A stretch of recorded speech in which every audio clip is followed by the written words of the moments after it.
নমস্কাৰ মোৰ মৰমৰ ছাত্ৰ-ছাত্ৰীসকল, আজি আমি পঢ়িম অসম জাতীয় বিদ্যালয়ৰ ক্লাছ 7ৰ ইংলিছৰ লেচন নম্বৰ 2 দা কুইৰেল মানে কাজিয়াটো।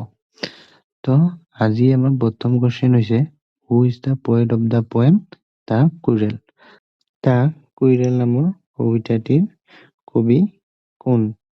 এনসাৰ হ'ল Eleanor Farjeon is the poet of the quarrel. Eleanor Farjeon হৈছে কুইৰেল নামৰ কবিতাটিৰ কবি।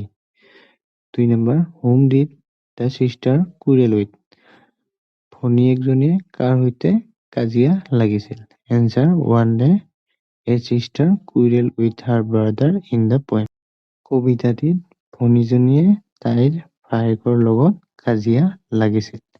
3 number, what was the reason of the quarrel? আৰু কাজিয়াটোৰ কাৰণ কি আছিল? The sister quarrel with her brother but the reason was unknown.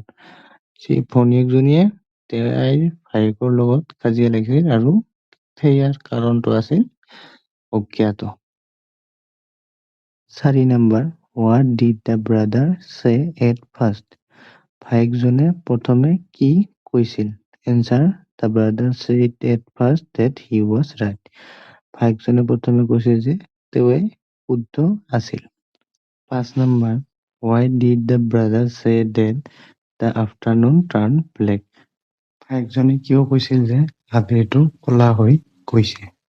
Answer, as they quarrelling to each other the afternoon became gloomy and it darker than ever so' the brother said date.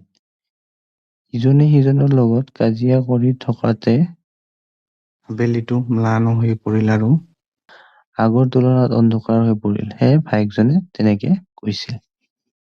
6 number, how did the quarrel come to an end? কাজিয়াটো কেনেকে সমাপ্ত হৈছিল? Answer, in the afternoon the brother walk up to his sister and patted her on her back.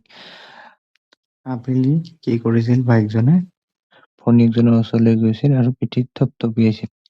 He suggested they should patch up and admitted that he was at fault. ভায়েকজনে মানি লৈছিল যে সেইটো তেওঁৰে ভুল আছিল আৰু তেওঁ পৰামৰ্শ দিছিল যে আমি এতিয়া কাজিয়াটো মিটমাট কৰা উচিত। 7 নম্বৰ, find out some rhyming words from the poem. কবিতাটোৰ পৰা কিছুমান অন্তমিল বা ছন্দযুক্ত শব্দ বাছি উলিওৱা।